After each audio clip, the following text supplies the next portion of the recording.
نبی اکرم صلی اللہ علیہ وسلم کی صحیح ترین حدیث جس میں راویوں کا کوئی ضعف نہیں، کوئی سلسلہ قطع نہیں کہ یہ ماہ مبارک جو ہے شعبان المعظم، اس مہینے میں نبی اکرم صلی اللہ علیہ وسلم دوسرے تمام مہینوں سے زیادہ روزہ رکھا کرتے تھے۔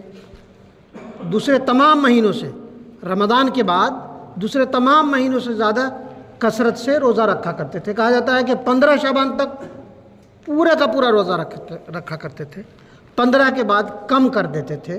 وہ اس لیے کہ جو ماہ مبارک آ رہا ہے اس کے شوق ذوق میں اور صحت میں کچھ کمی نہ آ جائے، اس لیے اس ماہ مبارک میں ہمیں، آپ اور سب کو کثرت سے روزے رکھنا چاہیے استقبال رمضان میں۔ اور اس شعبان معظم کے تعلق سے اور بھی بہت ساری احادیث ہے کہ 15ویں شعبان کے تعلق سے کہ نبی اکرم صلی اللہ علیہ وسلم مائی عائشہ کے ساتھ، مائی عائشہ رضی اللہ عنہا کی باری تھی، آپ رات کے پچھلے پہر بیڈ سے اٹھے اور جنت البقیع کا دورہ کیا۔ حضرت عائشہ صدیقہ رضی اللہ عنہا کو بھی نہیں بتایا اور گئے۔ حضرت عائشہ کو خدشہ ظاہر ہوا، کہاں گئے اس وقت؟ پیچھے جا کے دیکھی تو جنت البقیع میں تھی۔ آپ نے انہیں اس لیے نہیں جگایا کہ کہیں لوگ اس کو فرض نہ سمجھنے لگ جائے۔ نبی اکرم صلی اللہ علیہ وسلم نے بہت ہی خاموشی کے ساتھ جنت البقیع گئے اور اپنی موت کو یاد کیا اور جو مدفون تھے ان لوگوں کے لیے دعائیں کی۔ جو شور شرابہ آج کل ہوتا ہے اس کا صحیح حدیث سے کہیں ثبوت نہیں۔ اور ایک اور حدیث ہے کہ اس رات بنو کلاب کے بھیڑ اور بکریوں کے بالوں کے مانند لوگوں کی مغفرت ہوتی ہے۔ یہ شب برات کے تعلق سے یہ اس طرح کی احادیث ہے۔ خصوصی طور پر کوئی بھی عبادت نہیں، ذکر و اذکار کرے، دعا کرے، تلاوت قرآن کرے، تہجد پڑھے، لیکن خصوصی طور پہ صحیح حدیث سے ہم نے کوئی حدیث نہیں پڑھی ہے کہ فلاں فلاں عبادات ہے۔ بہرحال ماہ شعبان کی بڑی افضلیت ہے اور اس کی صحیح حدیث سے یہ سب سے بڑی مستند بات ہے کہ نبی اکرم صلی اللہ علیہ وسلم نے کثرت سے اس ماہ مبارک میں رمضان کے بعد روزے رکھا ہے، تو اس کو رکھنے چاہیے۔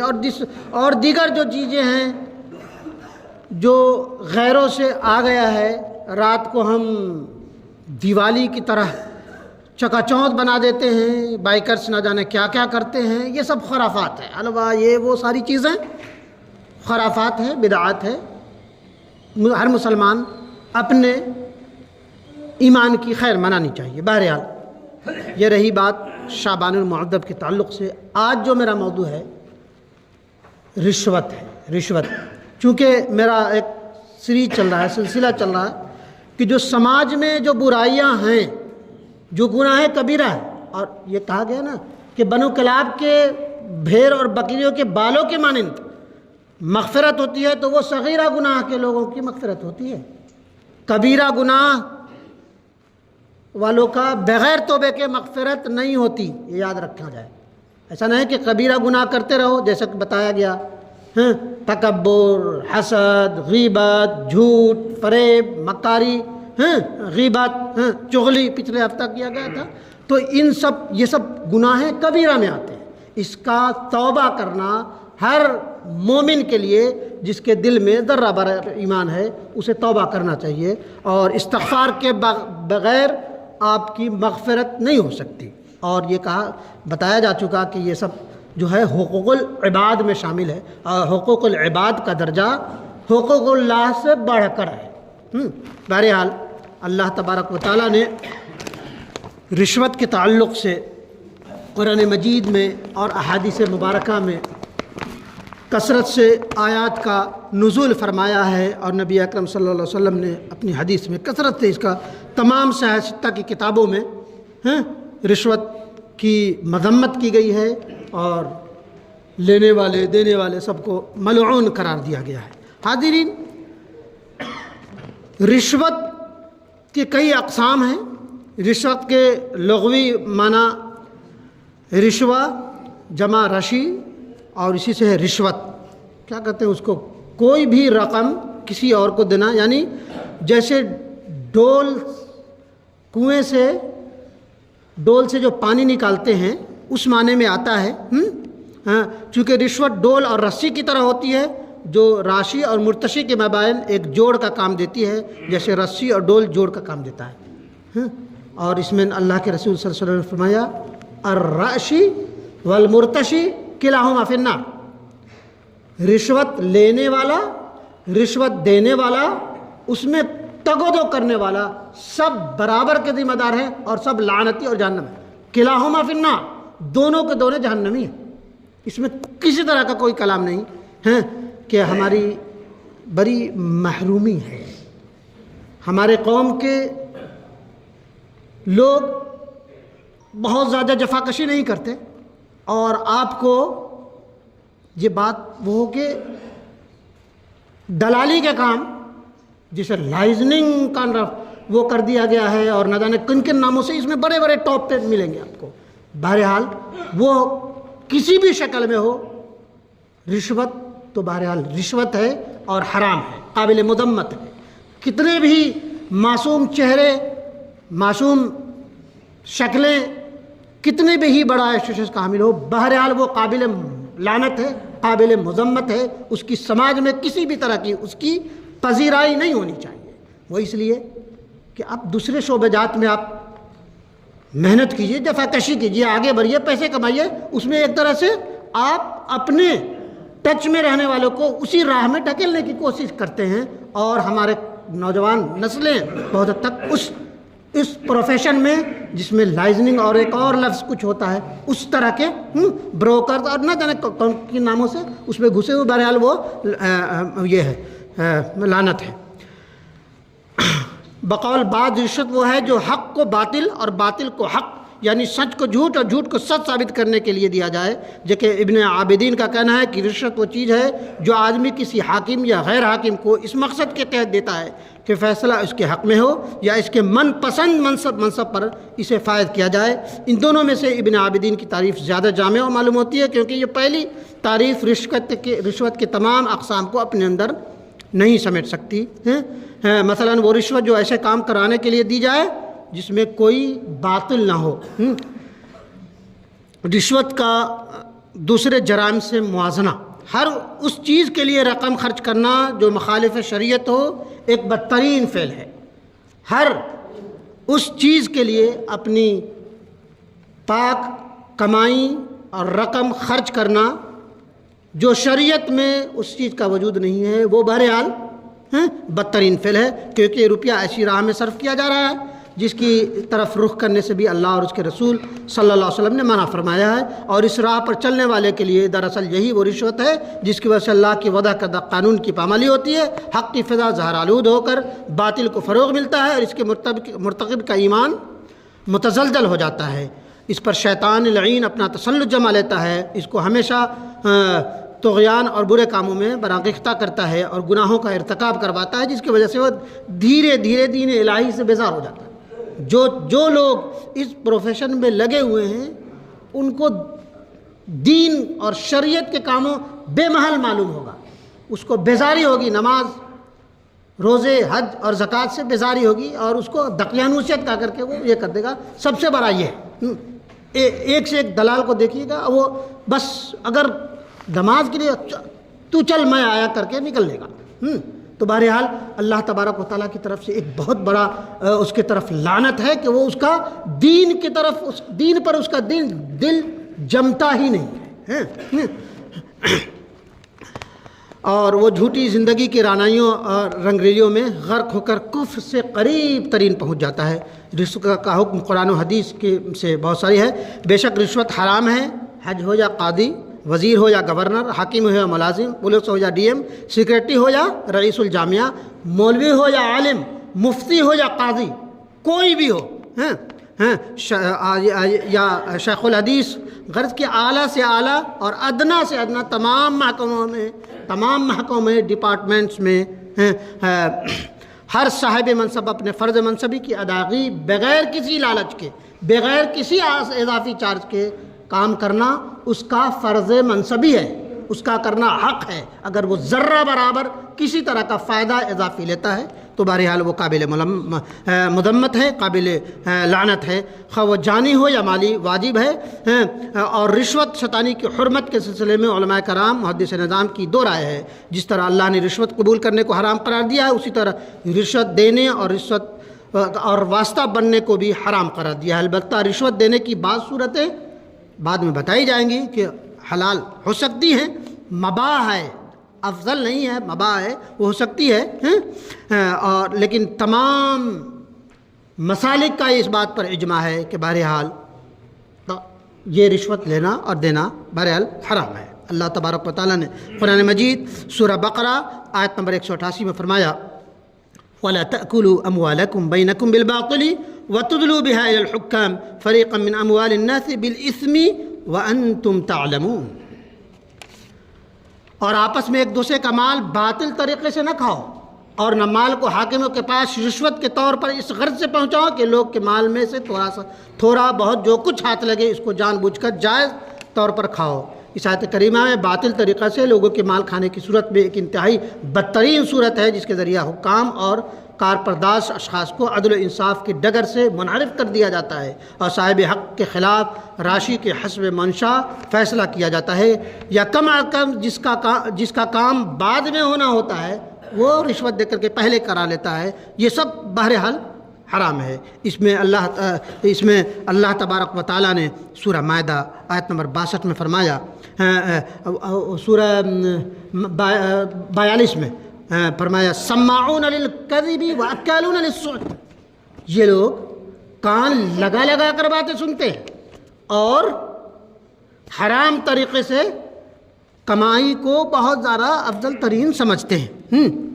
یہ سماعون للکذب واکالون للسحت، کان لگا لگا کر سنتے ہیں اور جو حرام طریقے ہیں اس کو کمانے میں بھی یہ بہت راغب ہوتے ہیں اور اسے کرتے ہیں۔ یہ دوسری جگہ اور فرمایا وَتَرَى كَثِيرًا مِّنْهُمْ يُسَارِعُونَ فِي الْإِثْمِ وَالْعُدْوَانِ وَأَكْلِهِمُ السُّحْتَ لَبِئْسَ مَا كَانُوا يَعْمَلُونَ لَوْلَا يَنْهَاهُمُ الرَّبَّانِيُّونَ وَالْأَحْبَارُ عَنْ قَوْلِهِمُ الْإِثْمَ وَأَكْلِهِمُ السُّحْتَ لَبِئْسَ مَا كَانُوا يَصْنَعُونَ۔ یہ سورہ مائدہ ہی کی آیت نمبر 62 ہے، وہ 42 تھی اور یہ 62 ہے۔ فرمایا گیا کہ تم دیکھو گے کہ ان میں سے بکثرت لوگ گناہ اور ظلم و ذاتی کے کاموں میں تگو دو کرتے پھرتے ہیں اور مال کو حرام طریقے سے کمانے کی پوری کوشش میں لگے رہتے ہیں۔ ان کے ایمانی دعویٰ سراسر فریب ہے، جھوٹا ہے، اور حرام چیزوں کے کھانے سے کیوں نہیں یہ لوگ بچتے ہیں؟ بے شک یہ برا کام ہے، بہت ہی غلیظ حرکت ہے جسے انسان کو بہرحال بچنا چاہیے۔ علماء اور مشائخ انہیں گناہ پر زبان کھولنے اور مال حرام کھانے سے روکتے ہیں۔ یقیناً بہت ہی برا کام کرنے کے لوگوں کو وہ کرتے ہیں، لیکن افسوس ہے کہ لوگ کہاں سنتے ہیں۔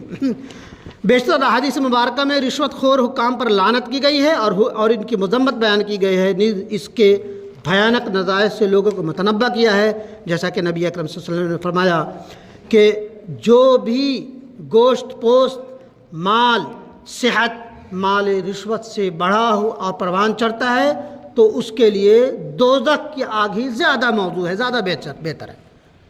رشوت کے مال سے جو بھی انسان کی پرورش ہوتی ہے، گوشت پوست ہے، اس کے لیے صحیح جگہ جہنم ہی ہے۔ اور یہ حدیث متفق علیہ حدیث ہے۔ ایک اور حدیث ہے ان لہ لن يدخل الجنہ لحم نبت من سحت، کہ گوشت کا جو پارا صحت پروان سے چرے وہ اس پر جنت ہرگز جنت اس پر حرام ہے، جنت میں وہ داخل نہیں ہو سکتا اور جنت میں جانے کے وہ لائق ہے ہی نہیں۔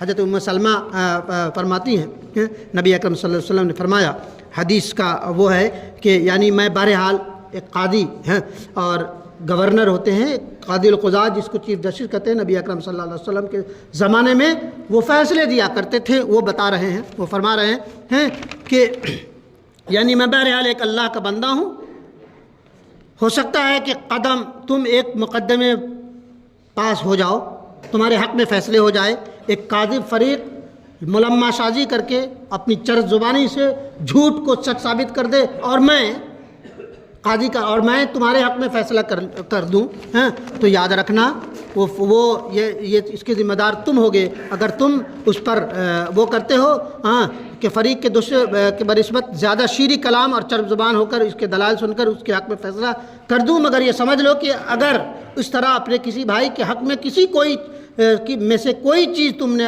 میرے فیصلے سے ہتھیا لیا ہے تو حاصل رکھو کہ یہ تمہارے لیے دوزخ کا ٹھکانہ ہے، دوزخ کا ایک ٹکڑا ہے جو تم کر رہے ہو. قاضی نے اپنا دستبردار کر دیا، جیسا کہ آج جو ہوتا ہے اس میں. نیز ابن ماجہ نے ابو ہریرہ رضی اللہ عنہ سے روایت کیا ہے کہ لعن اللہ الراشی والمرتشی فی الحکم، اللہ تعالیٰ نے فیصلہ کی کہ سلسلے میں رشوت لینے اور دینے والے پر لعنت فرمائی ہے. مذکورہ بالا تمام حدیث رشوت کی حرمت پر صریحاً دال ہے، کیونکہ لعنت یعنی اللہ تعالیٰ کی رحمت سے دوری کسی عظیم گناہ کی بنیاد پر ہی ہوتی ہے، جس سے ثابت ہوتا ہے کہ رشوت گناہ کبیرہ میں سے ہے اور اس کے مرتکب کو جہنم کی وعید بہرحال سنائی گئی ہے. صحابہ کرام، تابعین، تابعین ان سب چیزوں کو اور اس طریقے سے حق حاصل کرنے یا ضرر کو دفع کرنے کے لیے بہرحال وہ قابل مذمت فرمائی ہے. بعض صورتیں جو کہی جاتی ہے کہ وہ حلال ہے کہ آپ کا اپنا حق ہے، آپ جانتے ہیں کہ آپ کا حق ہے، یا بہت بڑے بھیانک اس میں آپ کی جان کو زوخم ہے، تو بہرحال دینا مباح ہے، آپ کا حق ہے اور کروڑوں خربوں کے مال آپ کے ضائع ہونے کے خدشے ہیں تو دیا تو جا سکتا ہے، ایک راستہ ہے، لیکن لینا بہرحال اللہ تبارک و تعالیٰ نے حرام قرار دیا ہے. نیز